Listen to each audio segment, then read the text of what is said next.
Hey, everybody, back in the saddle again on a Sunday, February 23rd, 2025. The Four Nations Cup is come and gone.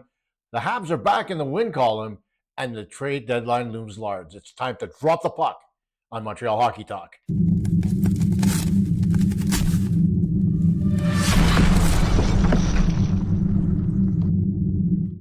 Hey, everybody, Kosta here once again, your favorite host on Montreal Hockey Talk. Well, basically, your only host on Montreal Hockey Talk. And I just wanted to say to you guys that I missed not being with you for the last couple of weeks.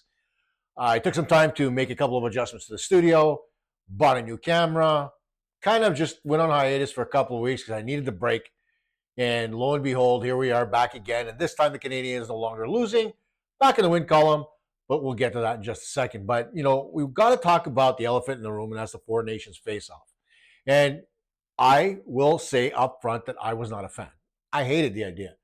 The fact that, you've got a tournament where there's only four countries, it kind of defeats the purpose of what the whole tournament schedule was all about when it was originally created, back in, after the 72 Summit Series. When in 1976 they introduced the Canada Cup, there were 6 different teams. Back then, of course, the world map was a little bit different. You had, the Soviet Union, CCCP, for those of you who don't know what the jersey looks like. You had Sweden, you had Finland, and you also had Czechoslovakia. Now, Czechoslovakia, of course, split into 2 different countries since then. Now it's Czechia and Slovakia, but that's for geography experts to tell you why that happened. For me, I don't give a rat's ass. At the end of the day, what happened is they pulled 2 teams out, obviously because Russia could not compete given the sanctions against them. And, Czechia, Slovakia, which one of the 2 do you take? I have an idea. If Russia's not available, why don't you fucking take both? Well, no, they decided not to. So instead, we ended up with 4 teams. Was the tournament good? I got to say that I was a little disappointed in the goaltending that Canada selected.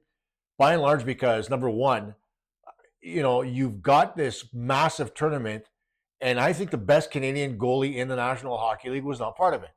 That goalie right now is Logan Thompson. A lot of the goalies that were picked were based on what they did last year. It wasn't about this year because God knows that, despite the fact that he won, Jordan Binnington is not playing his best hockey. That hockey was reserved for when he won the Stanley Cup a few years ago. Sam Montembeault is not playing as well as he did last year. He's the third stringer. It wasn't really a big deal, but still, why select him? And then there was Adin Hill, who's okay, but is he really the best pick? No. In goal, if you were going to go best on best, your best option right now between the pipes for Canada is Washington's Logan Thompson. There's no argument to be had. He's the best Canadian goalie in the National Hockey League at this point. So why not invite him? The question's out there. Nobody knows the answer to it. And then there's the one elephant in the room that really bothered me, especially given the fact that this is going to be his last season. And that's Marc-Andre Fleury. Flower still has game. And why he wasn't selected to be on this team as a goaltender is beyond my comprehension. He is still among the best Canadian goaltenders in the National Hockey League. In fact, I think he's better than Binnington. I think he's better than Adin Hill. And I definitely think he's better than Sam Montembeault. So why not have him there? Your guess is as good as mine. I'd love to see what you have to say in the comments. But, at the end of the day, shove the goaltending aside. Look at the lineup for what it was. And it was a powerhouse lineup, not just for Canada, but also for the United States, Sweden, and Finland. They had very good squads on the ice. Canada didn't look too great, though. There was a lack of, I would say, chemistry outside of the Crosby and McKinnon pairing. You could have put, a blind monkey on the other wing, and, he could have had success with those 2 guys.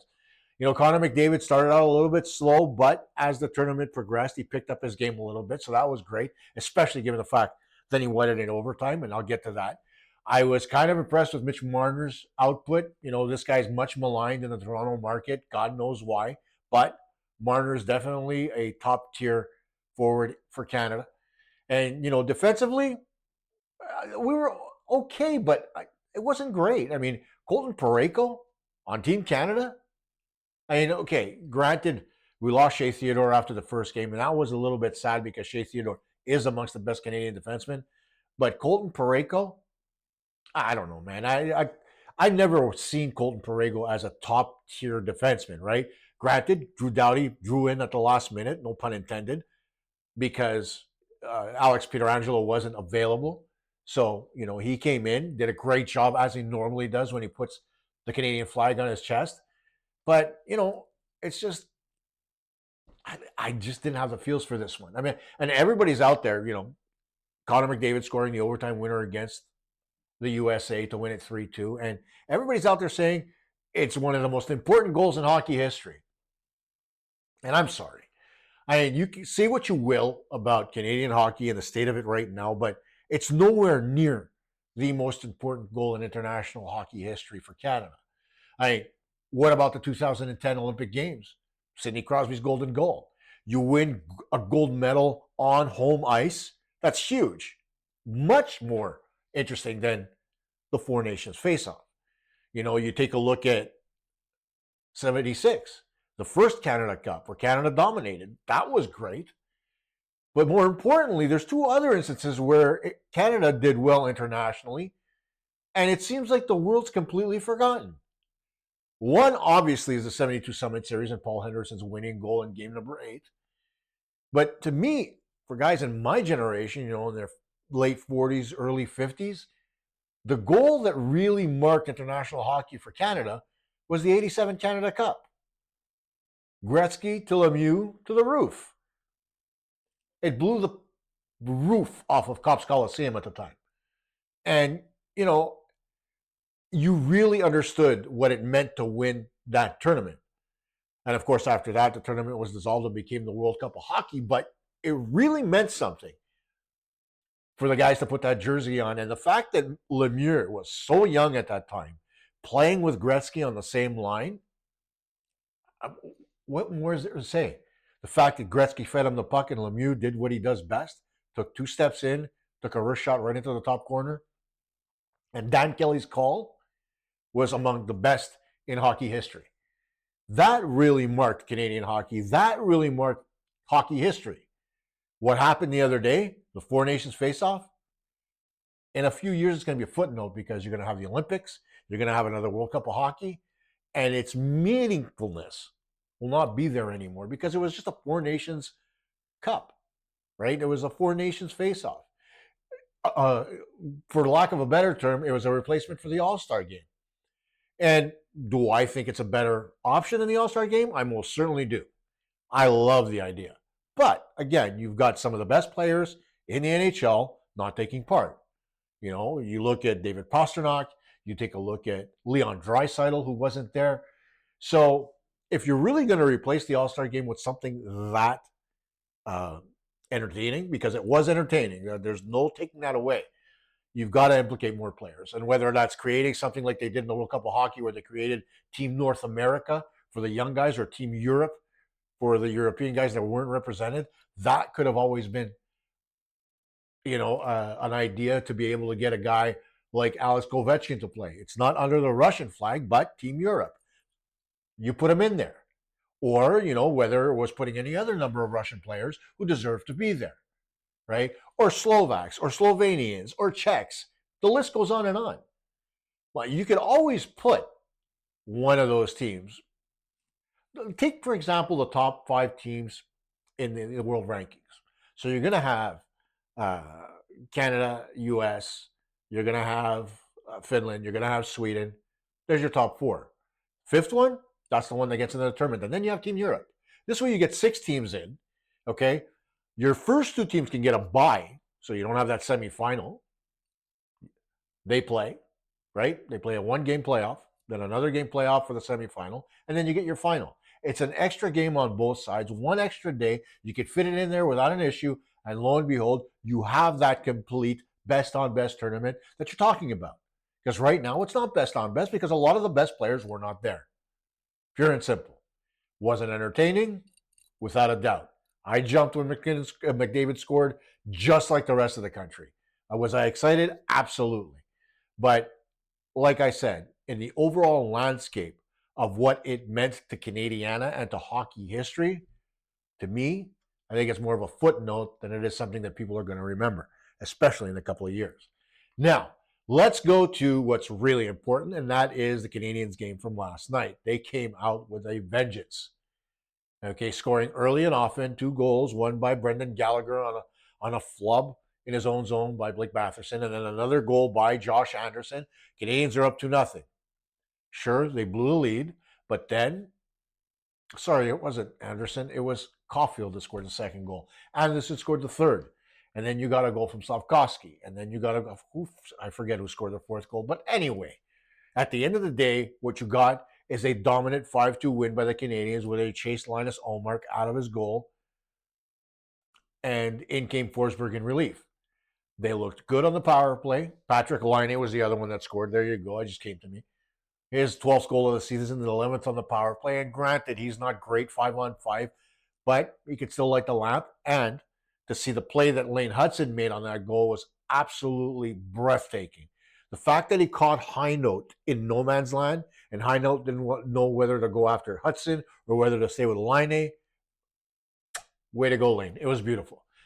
But let's go back to the whole game as it were. The Canadiens, start to finish, I think were dominant. I'm not, maybe there was a flash by the Senators in the first period, but they were dominant. But then again, the Senators were also missing Shane Pinto. They were missing Brady Tkachuk, amongst others. So they weren't back with a full lineup.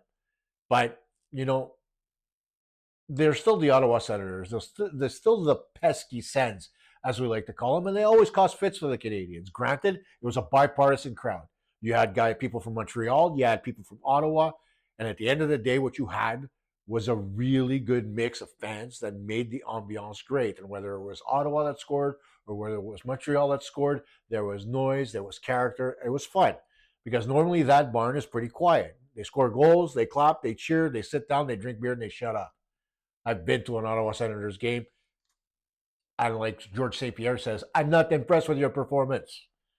They've got to put a little bit more energy into that crowd and that team because, you know, those guys deserve it. They're working hard to get to the next level. Travis Green has done a really good job with that team, and I'm really impressed with what he's been able to do to this point. He's a couple of pieces away from really creating a competitive team here, but they are on the cusp of making the playoffs. So, you know, he's done what he was expected to do. And he's one of those coaches that I thought got fired from Vancouver for all the wrong fucking reasons. But he didn't do anything wrong. They just decided, oh, we want to go in another direction. They did.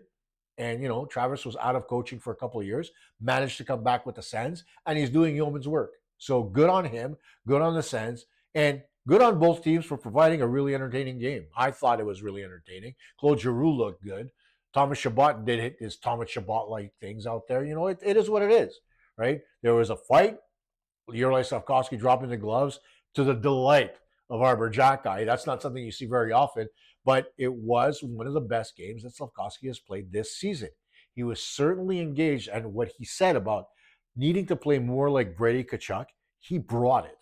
I mean, granted, he's not as consistent as Brady, and yes, he still does make errant passes from time to time, but at the end of the day, he played a very physical game. He was involved at every end of the ice, whether it was own zone or offensively, potted a goal, got into a scrap. I mean, all you got to do is slap a number 7 and maybe shave his head a little bit so he gets less hair on his head, and he'll look like Brady Tkachuk. I'm kidding, of course, because he looks nothing like him. But anyway, that's another story for another day. Now, before I let you go, I wanted to talk a little bit about the trade deadline because there are a lot of people out there who are throwing all kinds of scenarios out there because, you know, Jake Evans is not under contract again, hasn't been re-signed yet by the Montreal Canadiens and probably won't be. David Savard is a UFA. Christian Dvorak's a UFA. Yoel Armia is a UFA. Blah, blah, blah, blah, blah. Mike Matheson is a good trade piece. You know, the list goes on and on. And granted, the Canadiens do have guys of value that they can get rid of. Absolutely. But this is where general managers and teams earn their keep. Because right now, if you look at the Canadiens, they're still thinking about pushing for a wild card. They still got a couple of games to go before the trade deadline comes around. So they've got a little bit of time to continue the evaluation process and see where they want to be as a team. The decision has to be made. Are we selling? Are we buying? I don't really see the Canadiens buying because they're not going to give up futures in order to create a team that's a little bit more competitive now. I don't think that's part of the plan. But If the Canadiens see that they are dwindling a little bit in the standings and they may have to push a little bit harder than they thought they would, then they'll be sellers. But, everybody's talking about, okay, what if we get rid of Armia and Jake Evans as a package? You know what? That's great. You may very well get back a lot of draft picks. But what it does do, it leaves your team vulnerable because then the Canadiens have absolutely zero penalty kill. Your penalty kill is going to consist of Josh Anderson and Christian Dvorak. What are you going to do? You're going to bring up Raphael Harry Pinard or Barre Boulet just to do that job? I mean, it's asinine to think that you're going to trade both those guys in a package to be able to get good assets and then leave your team high and dry. I'm could it happen? Sure. I'm not convinced that it wouldn't. But I'm also not convinced that Kent Hughes is such a prick that he's going to turn around and do that to Marty St. Louis after Marty's really done a good job getting this team further advanced than it was last season. Last year at this time, we had already, we had torn up the plan, thrown it out, pulled the plug on the ship, and we're waiting for everything to sink, right? Right now, we're not there. Right now, the team is better than it was at that point last season. So why are you going to turn around and say to yourself, okay, I want to get rid of all my assets? The only guy I would really think about getting rid of is Dvorak, because in the time that he's been with the Canadiens, he hasn't delivered on what was promised. He had an offensive upside we rarely saw. Granted, he's great at faceoffs, he's good defensively, but in the offensive zone, he is what I call where the puck and offense go to die. The puck bounces off a stick. He never gets in good position. He can never control the puck. He loses it a little bit too easily before he's ready to make a pass. The list goes on and on. So I'm not convinced that Christian Dvorak should stay, even beyond the trade deadline. David Savard, on the other hand, is another one that, I could see him go and I wouldn't lose any sleep over it. Granted, right now, Kaiden Guhle's injured and it would leave the Canadiens a little bit vulnerable on the back end. But I think a combination of either, bringing up Logan Mayer or, whatever the case may be, would still be beneficial to the Canadiens as opposed to leaving Savard back there, who is not moving as well as he normally does and decides to flip the puck out instead of trying to make a good pass to get out of his own zone. It's kind of the reason why the Canadiens flubbed right before the Four Nations faceoff, and that's because they got out of the habit of skating the puck up in a cluster. If you remember in December when they went on their long holiday road trip, and they started winning hockey games more consistently, went on a great run. They were skating the puck out of their zone in groups of three options close and one long. And that's not happening right now. And it happened last night, don't get me wrong. But prior to the break, it wasn't happening. And whether it was because the guys were tired, the guys were checked out already because the Four Nations faceoffs were coming up, who knows? Maybe they had their vacation plans already done and they knew what they were going to do. I don't give a rat's ass. At the end of the day, David Savard was playing very poor hockey, and he needs to be better if you wanted to stay in Montreal. Now, I'm sure he's expecting to go somewhere, and we've seen players absolutely shit the bed right before the trade deadline, so they have no value left and have to stay where they are. Whether or not that's the truth about David Savard, I think he's got more character than that, but the possibility is always there. So I'm never going to discount it. And then there's the question of Mike Matheson. I am not a Mike Matheson fan right now. He is fantastic offensively, but defensively, he's been playing like shit. Case in point last night. That play where he gave up the puck along the half wall and then decided to back off and allow Jake Stützle to break in all alone. I mean, and then the worst part about that play, even beyond the giveaway, beyond leaving his position and being behind Stützle, was the fact that he took a half second. He was going to hack Stützle, decided not to, and then tried to reach around to get his stick, and it was way too late at that point. Mike Matheson is a veteran defenseman, right? And if anybody besides David Savard is going to teach this young core how to play the game right, it's got to be him, especially with his offensive upside. So, there are certain tricks that he could show a guy like Lane Hudson or even a Jaden Struble that they may not know already that he's already taught to a guy like Kaiden Guhle, who, again, I'm going to reiterate before his injury, to me was the Canadiens' best and most consistent defenseman. There are tricks that David Savard would be able to teach somebody like Logan Mayer or any number of defensemen that are right-handed on the Canadiens or the Rocket, but they didn't take advantage of that. So it is what it is. But Matheson's got value. He can put pucks in the net. For a team that's struggling and wants to boost their offense a little bit in order to get to the next level and maybe make a playoff run, Matheson's got value. But do you really want to get rid of Mike right now? I don't know if this would be the season for it. I can foresee it being next year when, you see whether or not Lane Hudson gets that sophomore jinx and whether or not he has trouble adapting to a second season after teams have seen him once before for the entirety of the season. Next year you're going to have Logan Mailloux is going to be that rookie that's going to come in and play more minutes. Obviously, because, like I said, David Savard will not be with his team next year. I can almost guarantee it. So, I think there's a lot of decisions to be made prior to the deadline. But one thing you're never going to do is get rid of two assets looking for other futures and sacrifice your team's ability to defend. And that's what people were talking about when it comes to Jake Evans and Yoel Armia getting traded together. Could I see Dvorak and Armia going? Sure. But the one thing that I want to say about that is I want to see Yoel Armia stay. I think he's a breath of fresh air on this team. I'd also like to see Jake Evans stay, but I think Evans' camp is looking for a little bit more money than the Montreal Canadiens are willing to pay him. And that's okay if you think you're worth it. But we've seen players leave and, like a Jesperi Kotkaniemi for more money. He left because he was signed to an RFA offer sheet. But at the end of the day, he went for more money, re-signed for more money, and his career went down the toilet. So you don't want to see that happen to a guy like Jake Evans, who this year was a hero for the Canadiens for most of the season. Still is, still playing extremely well. But a guy like Yoel Armia, who, number one, he gets along with Patrick Laine quite well. And, I think that he's played extremely well for the Canadiens, both shorthanded, filled in on the power play when Laine was injured. The list goes on at the versatility of something that Armia brings to the table. And he's a good veteran. He's a guy that battles hard along the boards, separates man from puck, and gets the puck in deep and gets control and distributes. So do you really want to see a guy like that leave? I don't think so. I think he brings value. And then the other guy that everybody was talking about was Josh Anderson. And given the fact that Marty St. Louis gave Josh Anderson a role this season, and, he's filled in that role beautifully and played extremely well.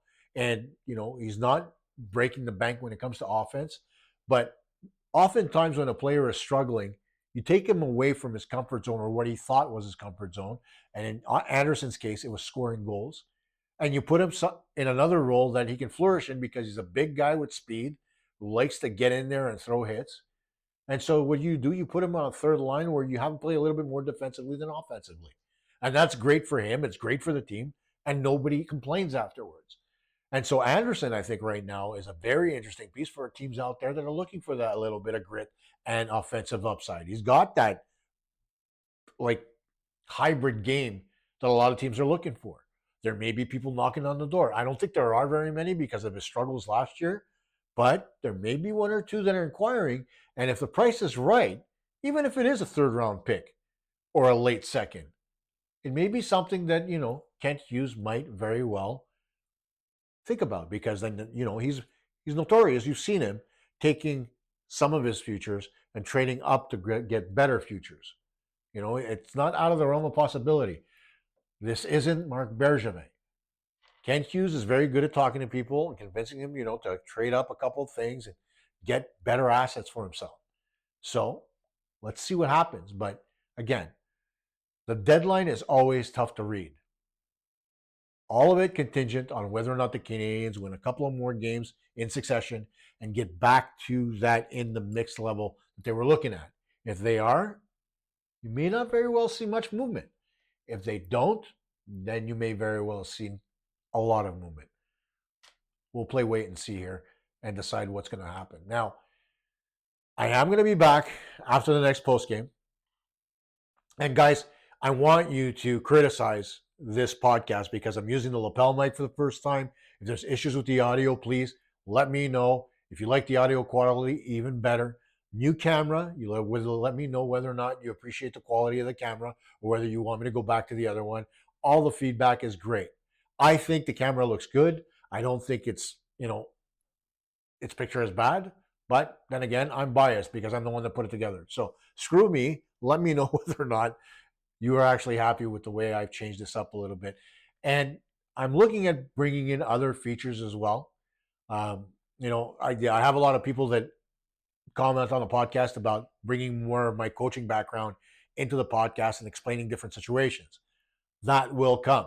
I've got to find a way to incorporate a digital whiteboard into the show. I'm working on it. It's not something that's very easy to do, but I'm getting there. So we'll see what happens. But at the end of the day, I'll tell you this. I love the fact that you guys are still out there. Please subscribe to the channel and like. Not that I need to get monetized, but it would be nice to get a couple of bucks back. And, I don't want to go out there and create, members only content because I think that's Bush League. I don't really like it. That's my opinion. I've never really liked subscription services. I don't think they bring the value that you pay for. So I don't want to do that to anybody. I want you guys to come here, be happy to come, watch the show. And yeah, if there are things that you want me to talk about and want me to bring up, put it in the comments or send me an email, coachk@montrealhockeytalk.com, and I will be happy to talk about them during the show. Hell, if I get enough questions about a certain subject, I may very well create a show about it. So let me know. I'm always happy to help. See you next post game.